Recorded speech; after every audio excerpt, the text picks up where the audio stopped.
நான் நினைக்கின்றேன் இந்தியா அவர்களை வரவேற்ற நாடு. இந்திய கடற்படை தான் அவர் அழைத்தது.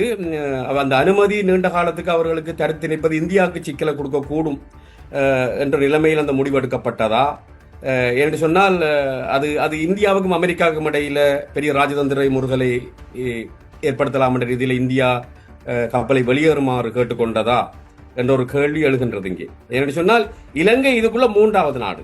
இதுல சம்பந்தப்பட்ட நாடு அவர்கள் விருந்தினராக போனது இந்தியாவுக்கு தான்.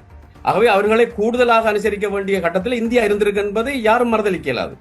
இலங்கை இதுல மூன்றாவது நாடு. இதுல நேரடியாக சம்பந்தப்பட்ட ரெண்டு நாடுகள் ஈரானும் இந்தியாவும் தான். அவர்கள் இந்தியாவும் விருந்தினராகத்தான் வந்தவர்கள். ஆகவே இந்தியா மீது மிகப்பெரிய குற்றச்சாட்டு வரத்தான் போகுது. ஏன் வந்த விருந்தினர்களை நீங்கள் பாதுகாக்கவில்லை என்று. அதை இந்தியா எவ்வாறு சமாளிக்க போகின்றது என்ற இந்தியாவிலும் இந்த கோரிக்கைகள் எழுகின்றன. ஆகவே இந்தியா தாங்கள் இதுக்குள்ள இல்லை, தாங்கள் அமெரிக்காவோட ஒத்துழைக்கவில்லை, தாங்கள் தகவலை கொடுக்கவில்லை என்றது இந்திய பாராளுமன்றத்திலையும் ஒலிக்கின்றது. ஆகவே இது ஒரு ராஜேந்திர ரீதியான பிரச்சனையை இந்தியாவுக்கும் ஈரானுக்கும் இடையே ஏற்பட போகின்றது. இன்று ஈரான் அறிவித்திருப்பது கோர்மூர் ஜலசந்தி ஊடாக பாகிஸ்தான், சீனா, ரஷ்ய கப்பல்கள் மட்டும் பயணம் செய்து எண்ணெயை வெளியே கொண்டு வரலாம். அதுக்குள்ள இந்தியா இல்லை. ஆகவே இந்தியாவை பற்றி ஈரானுக்கு ஒரு எதிரான மனநிலை, இந்திய பிரதமர் இஸ்ரேலுக்கு போனதெல்லாம் அவர்களுக்கு ஒரு எதிரான மனநிலை உருவாகக்கூடும். இந்த சம்பவம் அந்த எரியற தீயில மேலும் எண்ணெயை வார்த்த மாதிரி தான் இந்திய ஈரானிய உறவு ஏற்பட போகின்றது. நீங்கள் குறிப்பிட்டது போன்று இலங்கைக்கு ஈரான் எவ்வளவு பொருளாதார ரீதியாக முக்கியத்துவம் வாய்ந்தது ஒன்றாக இருக்கின்றதோ அதே போன்று மன்மோகன் சிங் காலத்தில் கூட நீண்ட ஒரு கடன் அடிப்படையிலான உதவியை கூட ஈரான் இந்தியாவுக்கு வழங்கி இருந்தது. அவ்வாறு இந்தியாவுக்கும் ஈரான் ஒரு பெரும் தேவையான ஒரு சக்தியாகவே கடந்த காலங்களிலும் இந்த போர் நடக்கும் வரையும் இருந்திருக்கின்றது. அப்படி இருக்கின்ற போது இந்த செயற்பாடு என்பது ஒரு ராஜதந்திரத்தில் ஏற்பட்ட ஒரு முறிவாக எடுத்துக்கொள்ளலாம்.